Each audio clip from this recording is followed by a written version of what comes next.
बिस्मिल्लाहिर्रहमानिर्रहीम। अस्सलामुअलैकुम and welcome to all about kitchen. आज मैं आपसे शेयर करूंगी बहुत ही मज़ेदार से गर्मा गर्म पानी वाले छोलों की रेसिपी। तो चलें स्टार्ट करते हैं। मज़ेदार से गर्मा गर्म छोले बनाने के लिए हमने क्या करना है कि हमें 1 कप छोले लिए थे और उसको मैंने जो है वो भिगो दिया था 6 घंटे के लिए थोड़ा सा सोडा डाल के। उसके बाद मैंने जो वो पानी फेंक दिया जिसमें हमने इसको भिगोया था, साफ़ पानी से धो लिया और 3 कप पानी बॉईल करके उन छोलों को मैंने गला लिया है। 1/2 टीस्पून नमक डाला और थोड़ा सा मैंने इसमें सोडा डाला गलने के लिए। अब देखें बिल्कुल ये डन है। अब हम इसको जो है एक तरफ करते हैं और इसके अंदर प्याज वगैरह डलेगी उसकी कटिंग कर लेते हैं। छोले हमारे पास बॉईल हो चुके हैं। तो यहाँ मैंने एक छोटी प्याज ली है।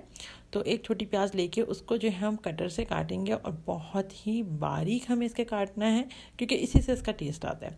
तो इसी वजह से मैंने ये भी आपको शेयर किया किस तरीके से हमें कटिंग करनी है। तो देखिए इस तरीके से हम इसको पहले जो है वो स्लाइस में काट लेंगे और फिर उसके बाद हम इसको बहुत ही फाइन चॉप कर लेंगे।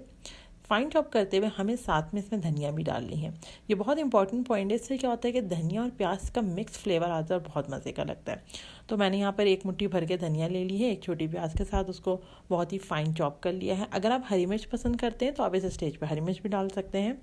आप इसको बनाएं, इन छोलों को आप बारिशों में इंजॉय करें। गर्मा गर्म छोलों को इस ठंडे मौसम में बहुत आपको पसंद आएंगे।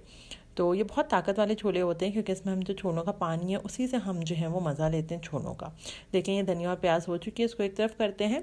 अब हम देखेंगे किस तरीके से हमें सर्व करना है। इसे सर्व करने के लिए हमें क्या करना है कि जो गर्म छोले हैं उसको हम जो है वो जो सर्विंग बाउल है उसमें निकालेंगे। जिस वक्त आपको सर्व करना है इसी तरीके से सर्व करें कि जिस बाउल में आपको सर्व करना है उस वक्त आप निकालें छोलों को और साथ में पानी ज़्यादा डालें। तो ये डिपेंड करता है कि आपको कितने छोलों में पानी पसंद है। इस तरह के छोलों का जो पानी होता है वो टेस्टी भी होता है और बहुत मज़े का लगता है। तो अपने हिसाब से आप पानी इसमें डालें। ज़्यादा पानी डालेंगे तो अच्छा लगेगा। देखें इतना हमने पानी इसमें ले लिया है। अब हम इसमें जो हमने प्याज वगैरह की कटिंग की थी वो डालेंगे। तो अब मैं इसमें अंदर जो प्याज और हरा धनिया जो हमारे पास था वो मैं इसमें डाल रही हूँ। अपने हिसाब से डाल लें जितना आपको पसंद हो। यही सर्विंग है इसकी। इसी तरीके से आपको सर्व करें इसको। साथ में इसके ऊपर हम चाट मसाले स्प्रिंकल करेंगे। बहुत ही मज़े के छोले लगते हैं। इंशाल्लाह आज की जो हमने रेसिपी शेयर की आपको बहुत अच्छी लगेगी। जैसे बारिशों का सीज़न है, ठंड का मौसम है, इसमें आप ये छोले बनाएं, खाएं, बहुत मज़े के आपको लगेंगे। ताकतवर छोले भी हैं ये। आज की रेसिपी अच्छी लगी तो रेसिपी को ज़रूर से लाइक कर लीजिएगा, फ्रेंड्स और फैमिली के साथ शेयर कीजिएगा। चैनल पे अगर आप हमारे न्यू हैं तो इट्स माय हम्बल रिक्वेस्ट कि हमारे चैनल सब्सक्राइब कर लीजिए ताकि आगे भी आपको इसी तरीके की वीडियोज़ और रेसिपीज़ मिलती रहें। अल्लाह हाफ़िज़।